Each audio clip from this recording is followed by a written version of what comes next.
नमस्कार विद्यार्थी मित्रांनो. मागच्या आठवड्यामध्ये लेक्चर जेव्हा आपण सुरुवात केलं होतं, तर राष्ट्रपती हा टॉपिक आपण सुरू केला होता. त्यात राष्ट्रपतींची निवड, त्यांची मतदानाची पद्धत, त्यांच्या मंत्रिमंडळात त्यांना कोण वोटिंग करू शकतं हे समजून घेतलं होतं. त्यांचा कार्यकाळ जाणून घेतला होता. पात्रता काय असावी राष्ट्रपती पदावर निवडीसाठी ती समजून घेतली होती. त्यांचा कार्यकाळ, त्यांचा महाभियोग म्हणजे जर त्यांना पदावरनं दूर करण्याची वेळ आली, पदावरनं हटवण्याची वेळ आली तर ती कशा प्रकारे केली जाऊ शकते हे समजून घेतलं होतं. आता पण जाऊया राष्ट्रपतींकडे काय अधिकार असतात ते समजून घेऊ. नमस्कार, मी अक्षय ठाकूर आणि एकाग्र अकॅडमीच्या यूट्यूब चॅनलमध्ये मी तुमचं स्वागत करतो.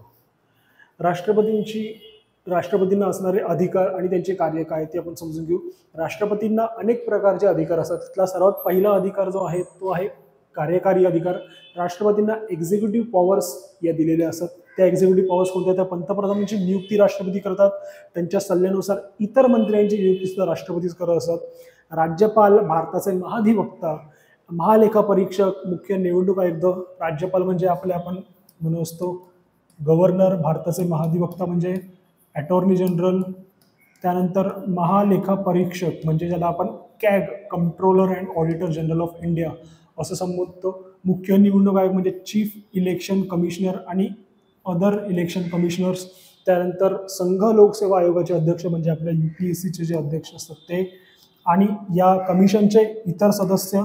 त्यानंतर राजदूत जे असतात आपल्या भारताचे म्हणजे जे आपण डिप्लोमॅट्स आपण नेमत असतो ते डिप्लोमॅट्स, या सर्वांची नियुक्ती जी असते ती राष्ट्रपती करत असतात. राष्ट्रपतींकडनं त्यांची नेमणूक आणि नियुक्ती असते, पण त्यांची निवड जी असते इथल्या काही महत्त्वाच्या पदांची ती पंतप्रधानांच्या किंवा मंत्रिमंडळाच्या सल्ल्याने होत असते. केंद्रशासित प्रदेशांचे प्रशासक जे असतात, ॲडमिनिस्ट्रेटर, युनियन टेरिटरी ज्या असतात तिथे गव्हर्नर आपले राज्यपाल नसतात तर ॲडमिनिस्ट्रेटर्स असतात. युनियन टेरिटरीजवरती तिथे ॲडमिनिस्ट्रेशनसाठी जे ॲडमिनिस्ट्रेटर असतात त्यांची नियुक्तीसुद्धा आपले राष्ट्रपती करत असतात. आणि अनुसूचित क्षेत्रे घोषित करणे आणि या आदिवासी क्षेत्रांचे प्रशासन करणे. अनुसूचित क्षेत्रे म्हणजे आपण शेड्यूल्ड एरिया ज्याला म्हणू शकतो असे, आणि ट्रायबल एरियाचं प्रशासन करण्याचे एक्झिक्युटिव्ह पॉवर्स हे आपल्या भारताच्या राष्ट्रपतींकडे असतात. पुढे जाऊ. राष्ट्रपतींचे आर्थिक अधिकार, फायनान्शियल पॉवर्स राष्ट्रपतींकडे काय असतात त्या समजून घेऊ. वार्षिक अर्थसंकल्प जो असतो आपला अॅन्युअल फायनान्शियल स्टेटमेंट, ज्याला साधारणपणे आपण बजेट असं संबोधतो, ते संसदेत सादर करण्याची जबाबदारी ही राष्ट्रपतींची असते. आणि त्यांच्या वतीने आपल्या भारताचे अर्थमंत्री ते बजेट, अॅन्युअल फायनान्शियल स्टेटमेंट, वार्षिक अर्थसंकल्प हा लोकसभेत सादर करत असतात. त्याच्यानंतर मनी बिल ही एक कन्सेप्ट, जर आपण पॉलिटीचे विद्यार्थी असेल तर आपल्याला माहिती असेल. मनी बिल हे लोकसभेत फक्त राष्ट्रपतींच्या शिफारशीनेच मांडले जाऊ शकते. राष्ट्रपतींच्या शिफारशीशिवाय ते मांडता येत नाही. त्यानंतर कोणत्याही ग्रँटची मागणी, डिमांड फॉर ग्रँट्स ज्याला म्हटलं जातं,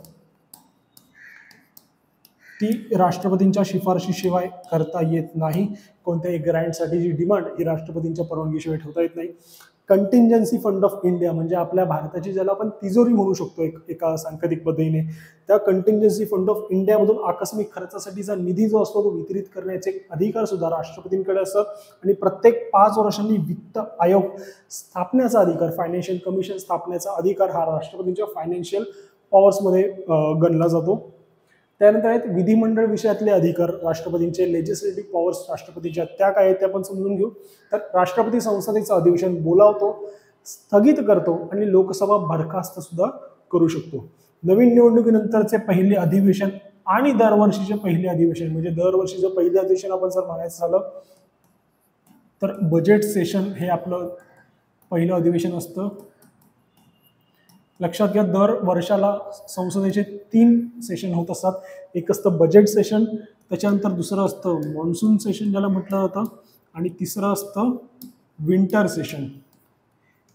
यातल्या पहिल्या सेशनला संबोधण्याचं काम दरवर्षी हे राष्ट्रपती करत असतात. शिवाय लोकसभेची निवडणूक झाल्याच्या नंतर जेव्हा नवीन निवडून आलेले सदस्य संसदेमध्ये, लोकसभेमध्ये आलेले असतात त्यांना अभिभाषण, त्यांच्या समोर सुद्धा पहिल्या अधिवेशनातलं पहिलं भाषण हे राष्ट्रपतीचं होत असतं. आणि संसदेस कोणत्याही विषयावर संदेश पाठवण्याचा अधिकार राष्ट्रपतींना आहे. म्हणजे महत्त्वाचे विधेयकावर जर चर्चा चालू असेल, कोणत्या याच्यावरती विधेयकावर निर्णय घेतला असेल तर त्याच्या संबंधीची टिप्पणी किंवा एखादा विशेष मेसेज पाठवण्याचा अधिकार आपल्या भारताच्या राष्ट्रपतींना आहे. शिवाय राज्यसभेत 12 नामनिर्देशित सदस्य राष्ट्रपती नियुक्त करत असतात. ज्यातली क्षेत्र आहेत 4 क्षेत्रांमध्ये नियुक्त करत असतात. एक आहे साहित्य, दुसरं विज्ञान, तिसरं कला आणि चौथं सामाजिक सेवा. या 4 क्षेत्रातनं एकूण 12 सदस्य राज्यसभेवर राष्ट्रपतींकडनं नियुक्त केले जाऊ शकतात. आपल्या राज्यसभेचं जर तुम्हाला सांगायचं झालं तर लक्षात घ्या, राज्यसभेवर एकूण 250 सदस्यांचं सदस्य संख्या आहे, ज्यातले 250 मधील 12 सदस्य हे राष्ट्रपतींकडून नियुक्ती केले जातात आणि उर्वरित 238 हे निवडून येतात, ज्यातले 5 अलॉट करण्यात आलेल्या सीट्स नाही आहेत. 233 ज्या असतात त्या कोटा ज्या जागा आहेत त्या अलॉट करण्यात आलेल्या आहेत सर्व राज्यांना आणि युनियन टेरिटरीजला, जे 233 निवडून येतात आणि राष्ट्रपतींकडून नियुक्त होणारे 12 असे एकूण 245 सदस्य संख्या सध्या राज्यसभेत ऍक्टिव्ह आहे. अलॉट केलेल्या जागा किती तर 250, ज्यातले 12 हे राष्ट्रपतींकडून नामनिर्देशित नॉमिनेट होत असतात आणि या 12 मधली 4 क्षेत्र कोणती, साहित्य, विज्ञान, कला आणि सामाजिक सेवा. मागच्या काही वर्षांपूर्वी जर तुम्हाला माहिती असेल तर सचिन तेंडुलकर, भारतरत्न सचिन तेंडुलकर यांची नियुक्ती राज्यसभेवर करण्यात आलेली होती. तेव्हा बऱ्याच लोकांना प्रश्न पडला होता की क्रीडा ही कोणतीही कॅटेगरी इथे आपल्याला दिसण्यात येत नाही. क्रीडा जर इथे नाहीये तर सचिन तेंडुलकर यांची नियुक्ती नेमकी कोणत्या कॅटेगरीमधून केली गेली होती. बऱ्याच लोकांना कला हा क्षेत्र वाटवतं, पण कला हे उत्तर त्याचं योग्य नाही आहे. तर सचिन तेंडुलकर यांची राज्यसभेवरची नियुक्ती ही सामाजिक सेवा या कॅटेगरीमधून त्यांना राज्यसभेवर पाठवण्यात आलेलं होतं. त्यानंतर पुढे पाहू, लोकसभेत 2 अँग्लो इंडियन सदस्यांची नियुक्ती करण्याचा अधिकार राष्ट्रपतींना होता, पण 104व्या घटना दुरुस्तीने तो रद्द करण्यात आला. त्यामागचं कारण असं होतं की Anglo Indian community, Anglo Indian समाज, एक अँग्लो इंडियन समजून घ्यायचं जर तर अँग्लो इंडियन म्हणजे कोण, ज्यांचे वडील ब्रिटिश, आई भारतीय. म्हणजे ब्रिटिशांनी जेव्हा भारतात राज्य केलं तेव्हा बऱ्याच काळ किंवा स्वातंत्र्यानंतर सुद्धा बरेच ब्रिटिश ते भारतात स्थायिक झाले, भारतात राहत होते. तर ब्रिटिशांविरुद्ध कुठेतरी एक रोष, त्यांना त्यांच्यावर भेदभावाची वागणूक होणे, ब्रिटिशांना भारतीयांकडून कुठेतरी त्रास दिला जाऊ नये, कारण भारतीयांमध्ये कदाचित द्वेषाची भावना त्या ब्रिटिशांविरुद्ध असण्याची एक शक्यता तेव्हा लोकांना वाटत होती. आणि अशावेळी या ब्रिटिश कम्युनिटीच्या, या अँग्लो इंडियन कम्युनिटीचा कुठेतरी प्रतिनिधित्व लोकसभेमध्ये आपल्या संसदेत असावं, जेणेकरून त्यांच्या समस्या ज्या असतील, त्यांचे प्रश्न जे असतील ते थेटपणे संसदेत मांडले येतील. कारण जर लोकसभा किंवा राज्यसभेच्या निवडणुकीसाठी ते उभे राहिले, जर त्यांचं रिप्रेझेंटेशन असावं यासाठी, तर त्यांना तितकं मतदान होऊन ते विजयी होतील याची खात्री नव्हती. पण ती कम्युनिटी दुर्लक्षित राहू नये, जसं SC आणि ST साठी सुद्धा आरक्षण आहे तसं या अँग्लो इंडियनसाठी सुद्धा असावा, हा विचार तेव्हाच्या संविधान निर्मात्यांच्या मनात आला आणि त्यांनी अँग्लो इंडियन सदस्यांसाठी 2 जागा या लोकसभेमध्ये राखीव केल्या. लक्षात घ्या, लोकसभेची सदस्य संख्या जर आपण समजून घ्यायची जर झाली तर 552 ह्या अलॉटेड सीट होत्या, पण 104व्या घटना दुरुस्तीने या 2 सीट अँग्लो इंडियनच्या रद्द झाल्या.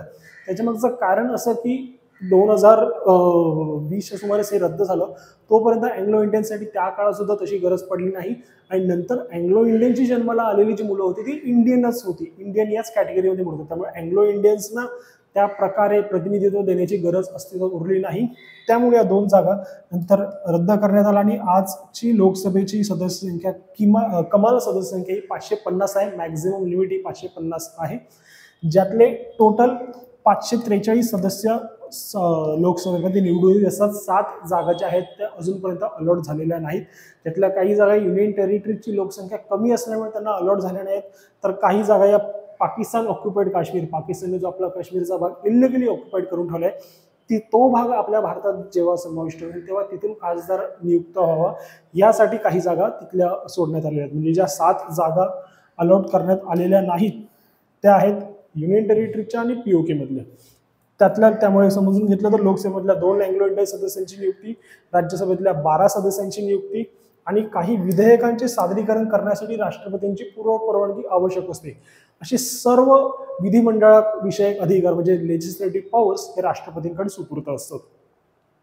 पुढे पाहायला गेलं तर राष्ट्रपतींचे व्हेटो पॉवर्स, ज्याला अनेक वेळा याचा उल्लेख होत असतो. व्हेटो पॉवर राष्ट्रपतींची, ज्याच्यात राष्ट्रपतींकडे विधेयक संमतीसाठी पाठवलं जातं. संसदेकडनं लोकसभा आणि राज्यसभा या दोन्ही सभागृहांमधून एखादं विधेयक संमत होऊन राष्ट्रपतींकडे जातं, तेव्हा त्यांच्याकडनं त्या विधेयकास ॲसेंट मिळत असते, ज्याला मराठीत आपण संमती म्हणतो. ती संमती राष्ट्रपतींची मिळत असते. ती संमती जर मिळाली नाही तर वेटो पॉवर्स राष्ट्रपतींकडे काय आहेत तर संपूर्ण नकाराधिकार म्हणजे ॲब्सोल्यूट वेटो, राष्ट्रपती त्या विधेयकावर सही करण्यास मनाई करतील, संपूर्णपणे मान्यता ते देणार त्याला नाहीत. दुसरा वेटो पॉवर काय आहे तर सस्पेन्सिव्ह वेटो, स्थगन अधिकार, म्हणजे विधेयक ते परत पाठवतील, एकतर मान्यता देणार नाहीत किंवा दुसरं काय परत पाठवतील. तिसरं काय तर पॉकेट वेटो, कोणतीही कृती न करता विधेयक तसंच विलंबित करून लटकवून ठेवणं, कोणतीही कृती न करता विधेयक तसंच अनिर्णित ठेवणं. असा प्रकार सहसा राष्ट्रपतींना केला जात नाही, एकतर ते संमती देतातच किंवा नाही दिली तरी ते विधेयक परत पाठवतात. पण पॉकेट वेटो सारखा प्रकार म्हणजे विधेयकावर काहीच निर्णय न घेता ते अनिर्णित ठेवणं, ते तसंच प्रलंबित ठेवणं, असा प्रकार भारताच्या इतिहासात फार क्वचितरित्या एकदा मोठा ठळकपणे झाला होता. तो सांगायला झाला तर ज्यावेळी आपल्या भारताचे प्रेसिडेंट होते ग्यानी जैल सिंग, ग्यानी जैल सिंग ज्यांना म्हटलं जातं, ते भारताचे राष्ट्रपती होते. त्या काळात पंतप्रधान होते भारताचे राजीव गांधी. त्या काळात इंदिरा गांधीचं निधन झाल्यानंतर राजीव गांधी नुकतेच पंतप्रधान बनले होते, वयाने ते तरुण होते. आणि त्यांचे विचार इतर जुन्या नेत्यांना पटण्यासारखे नव्हते. त्यांच्याबरोबर काही बऱ्याच गोष्टींमध्ये मतभेद होत होते, काही गोष्टींमध्ये तणाव होत होता. त्यावेळी राजीव गांधींच्या सरकारने पास केलेलं एक post office amendment bill, post office amendment bill जे होतं, पोस्ट ऑफिसच्या संदर्भातले अनेक महत्त्वाचे सुधारणा त्या कायद्यामध्ये, त्या बिलामध्ये, त्या विधेयकामध्ये होत्या. ते बिल संसदेकडनं संमत झाल्यानंतर राजीव गांधी सरकारकडनं ग्यानी जैल सिंग यांच्याकडे गेलं होतं. ते त्यांनी बराच काळ तसाच निर्णय घेता पॉकेट वेटोचा वापर करून प्रलंबित ठेवलं होतं. म्हणजे भारताच्या इतिहासात फार क्वचितरित्या झालेली ही एक घटना आहे. पॉकेट वेटोचा वापर राष्ट्रपतीकडनं झाला होता. अन्यथा राष्ट्रपतींकडनं जनरली सरकारने संमत केलेल्या त्या कायद्याला संमतीच मिळत असते, त्या विधेयकाला संमतीच मिळत असते. पण पॉकेट वेटोचं एक उदाहरण देता येईल. पोस्ट ऑफिस अमेंडमेंट बिलच्या बाबतीत ही घटना घडलेली होती, ज्यावेळी राष्ट्रपती होते ग्यानी जैल सिंग. त्याच्यानंतर घोषणापत्र जारी करण्याचा राष्ट्रपतींना अधिकार असो, ऑर्डिनन्स मेकिंग पॉवर राष्ट्रपतींना आहे, ज्यात अनुच्छेद 123 आर्टिकल 123 123 अनुसार संसदेत अधिवेशनात नसताना राष्ट्रपती अध्यादेश काढू शकतात. पण ते अध्यादेश काढलेला जो आहे तो 6 आठवड्यांच्या आत संसदेकडनं मंजूर व्हावा लागतो, असा नियम आहे. म्हणजे संसद अस्तित्वात नसताना, संसद कार्यरत नसताना जर महत्त्वाचा एखादा अध्यादेश जारी करायचा असेल तर राष्ट्रपती अशा वेळी तो अध्यादेश जारी करू शकतात. परंतु नंतर पुढच्या 6 आठवड्यांच्या संसदेचं अधिवेशन होऊन तो जो ऑर्डिनन्स काढलेला होता तो संसदेकडनं संमत व्हावा लागतो, असा नियम आहे. पुढे जाऊया आपण त्यांचे न्यायिक अधिकार. राष्ट्रपतींचे न्यायिक अधिकार, ज्युडिशियल पॉवर्स राष्ट्रपतींच्या, अनेक वेळा या गोष्टींबाबत चर्चा होते. आणि राष्ट्रपतींचा जेव्हा आपल्याकडनं उल्लेख होतो तेव्हा इतर अधिकाऱ्यांच्या आधी हे जे न्यायिक अधिकार आहेत त्याचा पहिल्यांदा दृश्य लोकांच्या डोळ्यासमोर होतं. हे न्यायिक अधिकार काय ते समजून घेऊया. तर भारताचे सरन्यायाधीश किंवा सर्वोच्च आणि उच्च न्यायालयांच्या न्यायमूर्ती यांची नियुक्ती राष्ट्रपती करतात. आणि आर्टिकल 143 नुसार सर्वोच्च न्यायालयाकडून ते सल्ला मागू शकतात. पण सर्वोच्च न्यायालयाकडनं मागितलेला सल्ला हा राष्ट्रपतींना बांधील नसतो. राष्ट्रपतींनी तसंच वागलं पाहिजे असं त्यांच्यावर तो निर्णय बाध्य नसतो, तर राष्ट्रपती त्याच्यावर विचार करू शकतात. त्याच्यानंतर दया अधिकार, ज्याच्याबद्दल मी आता मगाशी बोलताना उल्लेख केला, अनेक वेळा ज्याचा उल्लेख होत असतो, ज्याच्यावेळी चर्चा होत असते राष्ट्रपतींच्या या अधिकाराविषयी, ती ज्युडिशियल पॉवर म्हणजे राष्ट्रपतींना असणारी दया अधिकार. त्यात दया अधिकारात कोणकोणत्या गोष्टी सामील आहेत तर एक पार्डन, दुसरा आहे रिप्रीव्ह, तिसरा आहे रिमिशन म्हणजे सवलत, चौथी आहे शिक्षा कमी करणे म्हणजे कम्युटेशन, आणि शिक्षा स्थगित करणे, असे एकूण 5 प्रकार या राष्ट्रपतींच्या दया अधिकारात समाविष्ट होतात. पार्डन म्हणजे क्षमा, रिप्रीव्ह म्हणजे शिक्षा रोखणे, सवलत देणे म्हणजे रिमिशन, चौथं शिक्षा कमी करणे म्हणजे कम्युटेशन, आणि शिक्षा स्थगित करणे म्हणजे रिस्पेक्ट. हे 5 प्रकार राष्ट्रपतींच्या दया अधिकारात असतात. या पाच अधिकारांमध्ये नेमका फरक काय तो मी तुम्हाला आता समजावतो, म्हणजे तुम्हाला एक्झॅक्टली क्लिअर होईल. सर्वात पहिलं होतं राष्ट्रपतींना असणारा क्षमादान, पार्डनिंग पॉवर ऑफ प्रेसिडेंट.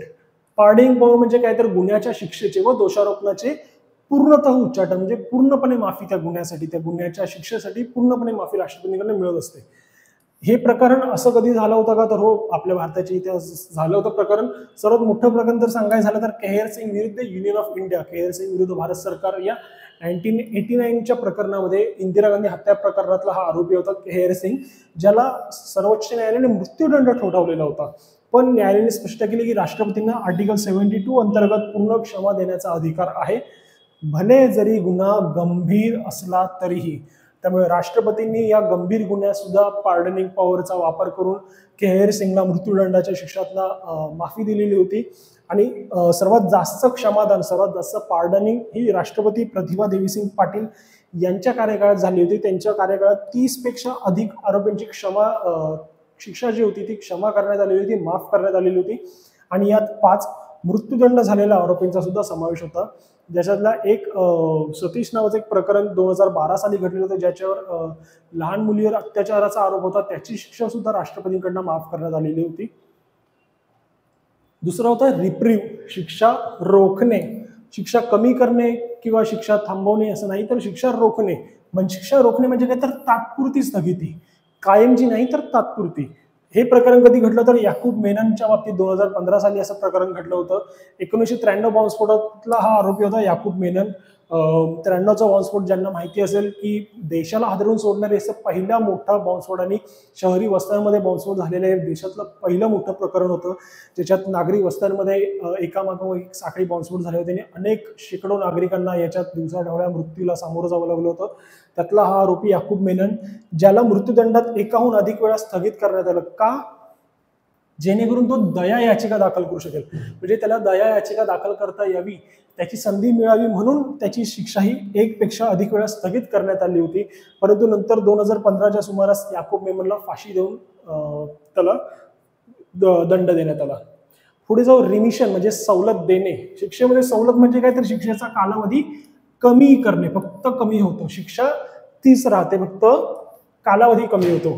हे प्रकरण कधी घडले तर पेरारिव्हलन नावाचा जो आरोपी होता, ज्याचा राजीव हत्या प्रकरणात गोष्टी प्लॅन करण्यात आणि गोष्टी ऍक्च्युअली फील्डवरती प्रत्यक्ष उतरून आणण्यात ज्याचा मोठा सहभाग होता राजीव हत्या प्रकरणावर. जेव्हा आपण पुढे अभ्यास करू तेव्हा हे समजून की नेमका पेरारिव्हलनचा त्यामध्ये काय सहभाग होता. तर राजीव गांधी हत्या प्रकरणातला हा आरोपी होता एवढा तर समजून की त्या पेरारिव्हलनला तामिळनाडू सरकारने 2014 मध्ये त्याच्या शिक्षेबद्दल सवलत मागितली, जी राष्ट्रपतींकडनं देण्यात आलेली होती. त्यानंतर चौथा प्रकार होता शिक्षेचे रूपांतर म्हणजे शिक्षेचं स्वरूप बदलणं, कम्युटेशन. म्हणजे काय, तर मृत्यूदंडाला जन्मठेपेमध्ये रूपांतरित करणं हा त्याच्यातला एक महत्वाचा भाग असतो, ज्यात मृत्यूदंड आरोपी म्हणजे त्याला मृत्यूदंड न देता त्याची शिक्षा जन्मठेपेत रूपांतरित करता येते. शिक्षेचा प्रकार बदलला जातो.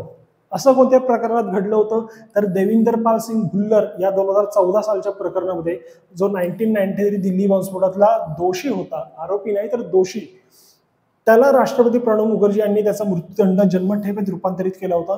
त्यामुळे त्याचं कारण जर थोडं समजून घ्यायला, जर त्याचा वाढतं वय याचा विचार करून आणि त्याला शिक्षा त्याची ठोठावण्यामध्ये झालेला विलंब पाहता आणि त्याची त्यावेळेस आलेली मानसिक स्थिती, या सर्व गोष्टींचा आणि कारणांचा विचार करून तेव्हा प्रणव मुखर्जी यांनी त्याची शिक्षा जी होती ती मृत्यूदंड होती, जी जन्मठेपेत रूपांतरित केली होती.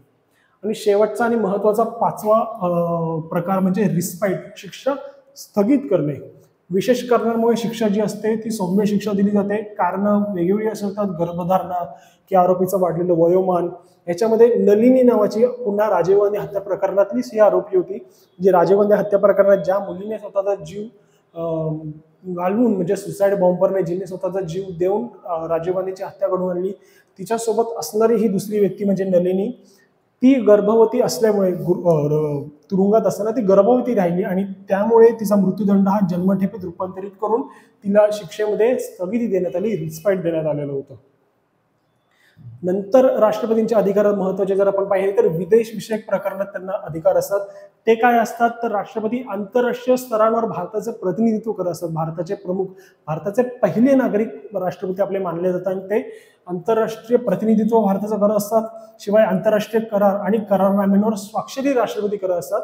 पण ते स्वतःच्या मनमर्जीने ती गोष्ट करत नाही, ते संसदेच्या मान्यतेनेच स्वाक्षरी केल्या जातात. पण ती स्वाक्षरी करण्याचा अधिकार कोणाला असतो तर आपल्या भारताच्या राष्ट्रपतींना. त्यानंतर भारताचे राजदूत, उच्चायुक्त यांना नियुक्ती करण्याचा अधिकार भारताच्या राष्ट्रपतींना आहे. आणि शिवाय इतर देशांचे राजदूत जे आपल्या भारतात नियुक्त केले जात आहेत त्यांना स्वीकारण्याची जबाबदारी सुद्धा राष्ट्रपतींची असते. त्यानंतर भारताचे राष्ट्रपतींचे लष्करी अधिकार कोणते तर सशस्त्र दलांचा सर्वोच्च सेनापती आपल्या राष्ट्रपतींना मानण्यात येतं. त्यानंतर लष्कर, नौदल आणि हवाई दल या प्रमुखांची नियुक्ती आपले राष्ट्रपती करत असतात. आणि संसदेच्या मान्यतेने युद्ध घोषित करणं किंवा युद्ध थांबवून शांतता करार करणं, ह्याचे अधिकार सुद्धा आपल्या भारताच्या राष्ट्रपतींना देण्यात आलेले आहेत. भारताच्या राष्ट्रपतींचे आपत्कालीन अधिकार म्हणजे एमर्जन्सी मधल्या पॉवर भारताच्या राष्ट्रपतींच्या जर समजून घेतल्या तर राष्ट्रीय आणीबाणी, जी आपण अनेक वेळा आणीबाणी म्हणून ज्याचा उल्लेख केला जातो ती राष्ट्रीय आणीबाणी, आर्टिकल 352. यात काय तर युद्ध, बाह्य आक्रमण किंवा सशस्त्र बंडखोरीच्या परिस्थितीत आणीबाणी जाहीर करता येते आणि ती जाहीर करण्याचा अधिकार आपल्या भारताच्या राष्ट्रपतींना असतो. आणि या आणीबाणीच्या काळात मूलभूत अधिकारांवर मर्यादा आणता येते आणि केंद्र सरकारचं वर्चस्व, केंद्र सरकारची शक्ती या काळात वाढत असते. त्याच्यानंतर दुसऱ्या प्रकारची आणीबाणी असते ज्याला म्हणतात राज्य आणीबाणी, आर्टिकल 356, ज्याला दुसऱ्या भाषेत दुसरा एक शब्द आहे जी राज्यांमध्ये लावली जाते. राज्य आणीबाणीला दुसरा शब्द आहे राष्ट्रपती राजवट.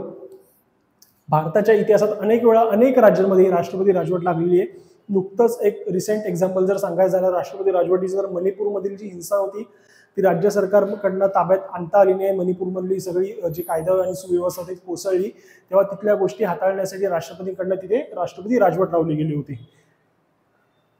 तिसरा प्रकार आणीबाणीचा जो असतो, जो बऱ्याच कमी लोकांना माहिती असते, ती म्हणजे आर्थिक आणीबाणी, ज्याला इंग्रजीत म्हणतात. आर्टिकल 360 मध्ये मेन्शन आहे फायनान्शियल इमर्जन्सी.